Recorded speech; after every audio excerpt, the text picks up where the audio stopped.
Alex was stunned. You're the leader of the Monkey King? I wouldn't say I'm the sole leader, but let's just say I have a lot of influence. Enough influence to save your ass from being locked in a cage for the remainder of your life. How did you do that? The police had the body. We have more power than what the media tells the people. That's why they're scared of us. That doesn't explain how you were able to frame yourself. Let's just say we have people on the inside. Why did you take the fall for me? We know you, Alex. We look at you like how a sports team looks at the top prospect of a draft. What you did? What they did to you? The character assassination that they're still doing. They do it to us as well. Yeah, but you guys light each other on fire. That's totally messed up and not what I'm about. I would never encourage anybody to do that. Neither do we. Those brave souls who sacrificed themselves volunteered. They volunteered? What about shooting the police officer at the ceremony? We didn't shoot anybody, nor did we start the fire, nor did we start the riot. What do you want from me? You're looking for a home, right? You're sleeping in a vacant, hanging out with gang members. Your mom is in the hospital, and I know you can barely afford a bottle of water, let alone a medical bill. Yeah, and neither can you. Oh, you'd be surprised. Our group spans throughout the country in every major city. Members pay a fee to get in. We got outside financial support, and we invested this money into the small businesses in the community. We are the only engine left outside of the wealthy area of the city and the country that keeps neighborhoods from completely deteriorating. Any small business, uncorrupt cops, functioning schools, and any real charity that aren't total scams are alive because we support them. And we'll support you, Alex. Once you're a member for life. We'll cover your mother's medical bill and give you an actual place to stay. I don't want anything to do with you guys. I'm sorry. Okay, Alex, just remember, you're already a part of us if you ever reconsider. Even if I did, I don't even know where to find you. Don't worry, we'll find you. Oh my God! Oh my God! Jimmy checked her pulse again. She was still dead. Jesus. He scrambled to grab his phone to dial 911. I wouldn't do that if I were you. Jimmy looked up. His room door was opened. It was his campaign manager. What's going on? What's happening? You tell me, Jimmy. It's your room, isn't it? Jimmy was in disbelief. He felt as though his brain was detached from the rest of his body. He was in a state of shock. You pissed a lot of people off at the debates today and at your rallies. Jimmy, I did tell you to listen to me and you'll do well, didn't I? So what, you just felt the need to kill a woman? Well, Jimmy, judging on what I'm seeing, there is a dead hooker in your room and your handprints are on her. You killed this hooker. At least that's what's going to be released to the public tomorrow morning. Unless... Who do you work for? That's not the question you should be asking. Okay, what do you want from me? To do as you're told. Deshaun and Jamar were conducting a meeting on their corner. So you niggas met the boss? Yeah. What about? Well, that's what we need to talk about. Remember Lex, the white boy that was helping us? Well, he got locked up and rumor has it he has been released. Bosses want us to take him out. So he didn't give us like any praise or shit? Yeah, he told me he liked my shirt. Why the fuck you think he gave us praise for? I don't know why you tripping, Jamar. I'm just being positive. Why do he want that nigga Lex gone? Can't trust the nigga. He ain't on anybody's payroll and none of the executives brought him in. Alright, so have any of y'all seen him lately? Nah, but D knows where his crib is at. You know where he live at, D?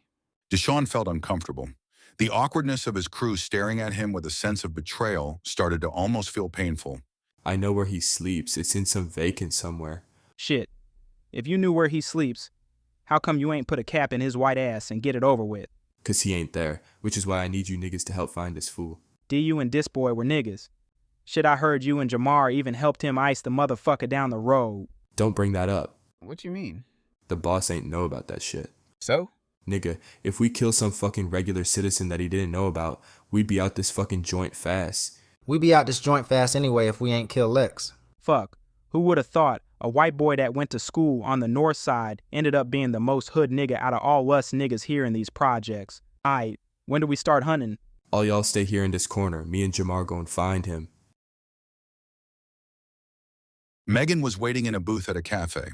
Sorry, the traffic was bad. Nick dropped into the seat across from Megan. Was somebody following you? No, why would someone follow me? Well, we're doing something pretty dangerous, Nick. Meg, nobody's following us. Nobody knows what we're doing unless one of us is undercover, and I'm assuming you are not. Okay. Megan reached in her pocket and pulled out a flat sheet of paper. I printed the map out. Here's the location of where the vans lead to. It's in the South End. That makes sense. Why? There's no policing in that area. Reason being is that it's so dangerous. The crime is so bad that no one wants to touch it. If the monkey group is that big, does that mean they are behind all the crime in that part of town? Who knows? Maybe they're the only reason that side of town is on life support and not completely dead. Either way, that's where the van went to after the riots. Why are you showing me this? Just in case you want to come. Plus, it might be dangerous for me. It's important that you know where I am. Nick thought for a moment. You might need Paul to come with you. Why? I thought we needed me to go alone. Yeah, that was before I found out it was in the South End on town. This is not just the inner city, it's the jungle. No policemen go over there. Taxis or public transit don't go there. Crimes don't get solved. Megan, you can't even travel by car over there or you'll get robbed and your car will be stolen if you're lucky. I'll ask Paul to take you there. What if he can't? He still has a job, you know. Why don't you take me there? I can't. I also have a job and I don't have a gun, nor do I know how to use one. Okay, fine. I'll talk to Paul. Also, should we tell Paul about our involvement in the ceremony? I mean, he is on our side. Nobody can know about our involvement in provoking those protesters. If it comes out that we had anything to do with it, we could go to prison for 20 years or so. No, just me and Bill. I was involved too. I told you to switch those trackers. Yeah, but that's only if I rat you out. I would never do that. I mean, I would sell out Bill in a heartbeat, no problem, but I won't involve you in any way. Let's hope it doesn't come to that. Paul was sitting at his desk. He was in deep thought. Even though the department was buzzing by the everyday chaos that takes place within the city, he couldn't bring himself to care. Paul? Yeah? What are you doing? Shouldn't you be making calls, investigating, or being on the streets or something? I'm just focusing on something else right now. Paul, what else is there to be thinking about? The Monkey King just murdered a civilian, admitted by themselves with the carvings. Jesus, this is what the whole force has been waiting for. We've been looking for a reason to kill these fuckers once and for all, and now we have it. We don't know where they live. Yeah, but the ones that we locked up at the ceremony do. And even though they won't give us anything, we now have permission to use excessive tactics. Torture? Torture, death penalty, life in prison. Whole family gets life in prison. Since this news broke out, the government has now been calling for a state of emergency, giving us free rein to do what the hell we want of these scumbags in our cages. I'm just confused about something. Paul got up from his desk and entered Phil's office. Jesus, Paul, have you heard of knocking? Phil, I still want to look into the Michael Blumen case. What's there to look at it? We got all we need. It's just one thing about it that confuses me. What is it? The fingerprints on the wallet. How did Nielsen's hands get on his wallet, which was empty, clearly showing that he was robbed, mugged, just like what he did to Alex's mother? That's a strange coincidence. I don't know. Maybe they framed him. If they framed him, then why did they carve a marking in his chest? Maybe Alex was the one that framed the Monkey King. He killed the man and then carved the marking in his chest to get himself off. That carving is precise and cannot easily be replicated, unless Alex is an incredible knife artist. I don't see how he could do that. He was there, though. Otherwise, how was his fingerprints on the wallet? Unless, of course, Alex is a member of the Monkey King. Jesus Christ! You don't think that kid we had locked up was a part of the Monkey King this whole time? How the hell did we not put two and two together? Jesus Christ, are we this stupid? I'm going to look for him. There's no need, Paul. We're already interrogating the members who are arrested from the riots, and they won't budge an inch. It's okay. He trusts me. Paul, I can't have you look for some kid across town. This is a hectic time right now. We need as many men to be here, just in case something goes down. Alex was in the waiting room in the hospital. Mr. Nielsen? Alex stood up from his chair and made his way into the doctor's office. Oh, excuse me, sir. You can't go in. What do you mean? You just called my name. Yes, I was to be informed that you are not allowed to enter this building unless you're paying for your mother's surgery, and because you were just waiting and sitting around, it became obvious to me that you're not here to pay. Really? You concluded that I'm unable to pay because I was sitting in the waiting room, not because I've been wearing the same clothes for nearly 2 weeks and that I sleep in a vacant building. Well, I didn't know that, but yeah, that makes sense. So that's it then?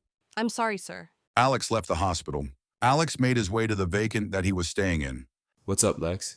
Deshaun, what's going on, man? Where were you? I was just visiting my mom at the hospital. Well, trying to visit at least. I can't see her unless I come with some money. And I'm assuming they won't let her out either. Pretty much. My mom is basically being held hostage for having a broken leg. Alex, you live in a vacant building. Honestly, I think it's better that your mom stays in the hospital. Shit, I think it would have been better if Michael Blumen kidnapped your mom instead of robbing her, because at least she'll have a place to stay. Yeah, maybe I should have confessed to the police that I killed him, because prison has better living conditions than where I'm staying now. Did you tell the police that? Tell them what? That you killed the man. What? No. Why would I be free if I admitted what we did? What you did, motherfucker. Right. What I did. Dee, are you okay? You look pissed at me. It's just that, why the fuck is the segregation kid out so early? What could the police possibly want more than the segregation kid to be arrested, unless it's to snitch on the crew he been hanging with? Deshaun reached in his back pocket and pulled out a handgun and raised it towards Alex's head. Deshaun, what the fuck are you doing? Why you out so early, Lex? You snitching? Dee, I got released because the Monkey King took credit for it. What you talking about? Why the Monkey King give a shit about you, nigga? I don't know. But, Deshaun, literally look at any newspaper or turn on any TV. The government is launching a full offensive search and destroy operation of the Monkey King starting today, because they took credit for the murder. It's the first official murder of a civilian from the Monkey King that is non-disputed. It is everything the government has been waiting for. The only person they hate more than me is members of that group. Deshaun trusts me. If I gave them anything, they would be here right now. Deshaun lowered his weapon. He knew he wasn't going to shoot Alex. I'm sorry, Lex. The truth is, it doesn't matter whether you snitching or not. I just wanted to make myself believe you were to make it easier on me, but I can't. I was given orders from the boss to take you out. Why? You a risk, Lex. Don't matter whether you snitch or not. You were associated with our crew and you went inside. The executives don't know you, they don't trust you, and it don't help that you whiter than fucking paper. They gonna ice me and my niggas if we don't got you. Jesus. Listen, Lex, you can't come around this neighborhood no more. If any of the homies find you, they gonna take your ass out.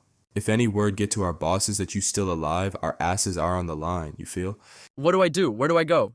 I don't know, Lex, but if you stay here, it'd be only a matter of time before they get you. Okay, thanks, Dee. I'll see you around. No, you won't, but you're welcome. Jimmy was sitting in the back of his limousine. He wasn't sure if it was a good idea to go back to this location, but he had to find answers. So we are here. Where should I park? Here is fine. Jimmy popped out of his limousine, walked across the street to the bar he was in last night. It was boarded up. Jimmy opened the door and entered the bar. It was vacant. 12 hours ago, this room had a bar with drinks, couches, chairs, tables, and now it was completely empty. Even the floor tiles were removed. Jimmy started observing the room. He tried to piece his memories together of the night before. He found the location of where he sat in the bar. He tried to think back. He remembered that his campaign manager was the one that seated him in that spot. He started scanning the wall behind where he was seated. He noticed a small hole in the wall. Jimmy noticed there was something in there. He put his finger in and dug up what was inside. It was a wire. Jimmy was now trying to remember where the other members were sitting, who was having sex and where, who was doing drugs and where. He began searching the walls in all the areas where these activities were taking place. They all had the same hole with the wire attached. Hello? Dan? Yeah. I need to talk to you. Okay, shoot. Not on here. Let's meet at the usual spot. Megan was in her car. She was phoning Paul, but he wasn't answering. Forget it. Megan had enough. She couldn't wait any longer for Paul to answer his phone. Megan pulled out the map and began driving. Paul entered a high-level prison. It was a special prison. It wasn't for your typical criminals of gangsters, rapists, or serial murderers. It was for terrorists, no different than the one in Guantanamo Bay. Excuse me, sir. This is a private area. I'm police. I have questions for the members inside. I have information that I may be able to use to get something from them. We've been torturing these assholes since we found out they murdered an innocent civilian, and they won't say a peep.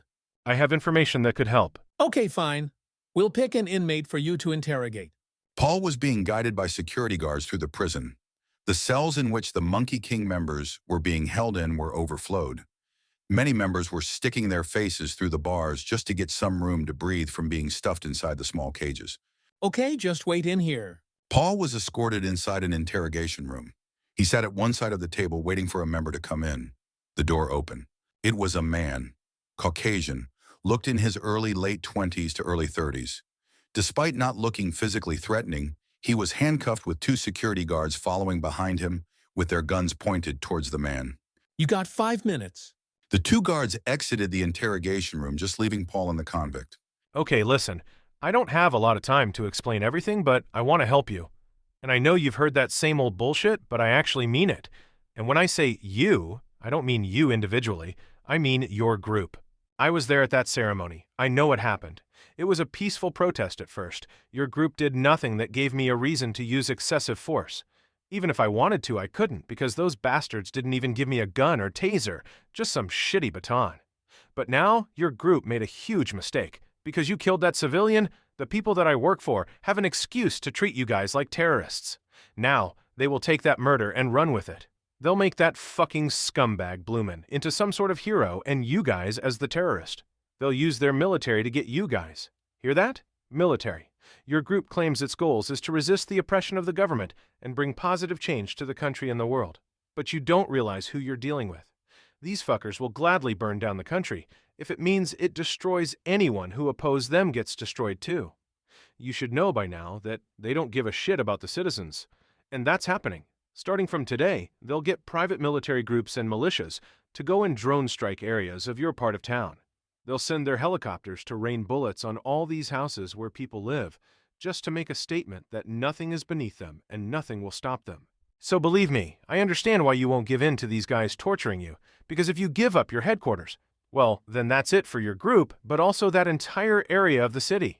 I admire your group for that. Between you and me, I hope you don't tell them a thing. But you can tell me something. Do you know Alex Nielsen? I know he murdered that man.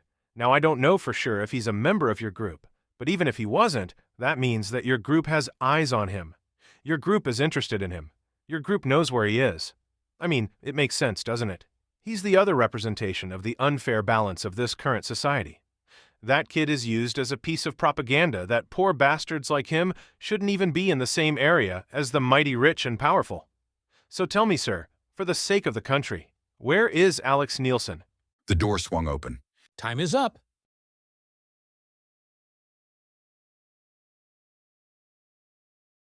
Jimmy was waiting for Dan in the park. It was the first time since Jimmy was poor that he wasn't surrounded by his own security. It felt strange. He felt vulnerable. But there was also a feeling of freedom that he liked. Dan arrived. Jimmy, where the hell is your security? I can't have them listen to us. Well, then just have them stand on the other side or something. No, this is important. Listen, Dan, before I tell you something, I need to know that I can trust you. Jimmy, you can trust me. You know you can trust me. You've been talking crazy about this Monkey King bullshit for a while, and I never told a soul. And you know that too, because nobody was giving you the flack about it until after the debates. I know. So what do you want to tell me? I might have to drop out of the race. Jimmy, you could have just texted me that over the phone. Why the hell did you make it all dramatic by dragging me all the way out here? I was framed. You were what? My campaign manager took me to this bar just on the outside of the inner city. I'm telling you, Dan, when I say there were some of the most influential men in that bar. Outside the inner city? Yeah. Why would they do that? I'll get to that. But Dan, there was this woman. A beautiful young woman. She tried to seduce me and bring me upstairs. Nice. Did you seal the deal? No, Dan, that's not the point. I left. I didn't go through with it. I wanted to see my wife, but she was already back to Connecticut, and I tried to get a flight back at the airport, but there was none, and my jet was already taking my wife back. So I went back to the hotel, and that blonde woman was there. Okay, and then you sealed the deal. Oh my God, no. She was dead. Dead? She was dead, laying on the floor in my apartment, and then the door swung open, and my campaign manager was there and basically told me that me killing a dead hooker in my room will go public if I don't do what they tell me. Your campaign manager? He was the one that got me to go to that bar. He said it was for an important meeting for the campaign. I went there, and there were all these powerful people there. It was clearly organized. I went to the bar today, and it was abandoned. Everything was cleared out like it didn't even exist. I looked around, and I found holes that were drilled into the walls, and inside the walls were these. Jimmy pulled out the wires and handed it to Dan. Those are wires that are specifically used for high-tech spy cameras, and these high-tech spy cameras are just the right size to fit in those holes drilled into the wall. And I'm telling you, these guys who all have this clean image, were fucking all these broads and doing all kinds of drugs. It was a jungle in there, and they have it all on tape. That's why they put that dead hooker in my room. They tried to get me to start fucking her and blow lines of coke of her tits or something, but I didn't go through with it. So they went with plan B. They already have video of me talking with her. She was putting her hands on me and shit, and now they have evidence that she was in my room dead with my fingerprints on her. How did they do that? How did your campaign manager put that whole thing together? I did a little digging on him. So he works for Winlow, which is the biggest management company in the world. It's pretty much a lobbyist company. They deal with corporations, countries, establishments, and politics. They are the best of the best. If you want anything done, you have to use this company or else you'll be on your back foot. So of course I hired them and they sent me him. Well, I found out that Winlow had a deal with these high-level government agencies that they invest $200 million in exchange for information because they don't just deal with American corporations, countries, and politicians. They deal with every major foreign country, establishment, politician worldwide. And of course, the agencies want a piece of that information. So Winlow are basically working for the government? Yes. They have major influence over that company, and every single politician in this country that wants to keep their jobs in these next elections uses campaign managers from this company. Every major corporation uses lobbyists from this company. Other fucking countries use this company, whether it be more politicians or business or whatever the hell. Which means that our government most likely have blackmailed all these foreign governments, companies, the fucking United Nations, IMF, World Bank. Jesus Christ. Makes you wonder what other companies they control. Every person in that bar for a fact had dealings with Winlow. All of them had almost like a sidekick with them that I've never seen before. They were all Winlow members. Or just agents pretending to be Winlow. That's why they had the bar near the inner city. It's too close to the inner city. Nobody goes there. If they had it in the rich part of town, there would have been cameras, reporters, and whatnot wondering why all the world's most powerful men are in one place at one time with loads of young models inside. But in that side of town, you could have Jesus Christ resurrecting and nobody would go to see it. I think I could use Jesus Christ right now. So what do I do then? I want to move up, but I also don't want to be compromised. I don't know, Dan. Pray, I guess. Megan was driving through the inner city approaching the south side. It was a dead zone. It was as if it was rotting away. Somehow civilians were willing to live in these conditions. If the only picture of America was this side of town, the whole world would assume it was the most underdeveloped country on earth, she thought. As she was going through the streets, she came across a crowd of people. She realized that the street no longer was used as a street. The crowd of people saw her car and started walking towards it. Megan started reversing away, but there was another crowd of people behind her. They all started attacking her car, rocking it back and forth, breaking the windows. Get the fuck out the car, bitch. What you got in there, huh? Megan was dragged out the car and was getting beaten by the swarms of people, while her car was being scrapped for parts. Megan thought she was going to die. She didn't fight back. She just curled in the fetal position and accepted her fate. The crowd scattered away. Megan was left on the street with her face all bloody and her car destroyed. A woman walked up to her. What are you doing here? Megan couldn't speak. The amount of pain that was inflicted on her put her in a state of shock. The woman crouched beside Megan. I know you're badly hurt, and I'm sorry what those people did to you. But a woman like you driving a car like that in this neighborhood is just a sign that says, rob me and rape me. Now, that didn't happen, thankfully, but if you don't tell me anything, then I have no choice but to leave you here on these streets. Megan slowly sat up from her fetal position and stared at the woman. I'm a reporter for the Bill Shea Show. I came here on my own to interview the Monkey King. The government is going to cause a civil war in an attempt to eliminate them. The woman checked inside Megan's car. It looks like your camera and recorder is still here. I don't know how it wasn't stolen, but I guess it would have been eventually. Are you able to give an interview? I think so. Our vehicle is nearby. I'll take you to our headquarters. The woman guided Megan to the vehicle. It was heavy duty, made to withstand penetration or the dangers like Megan just encountered. But unlike Megan's car, it looked very much like the part of town it was in. Megan sat in the passenger seat of the car. The woman sat beside her in the driver's seat and pulled out a black bag. She looked at Meg and placed it over her head. We've been waiting for this opportunity for a long time.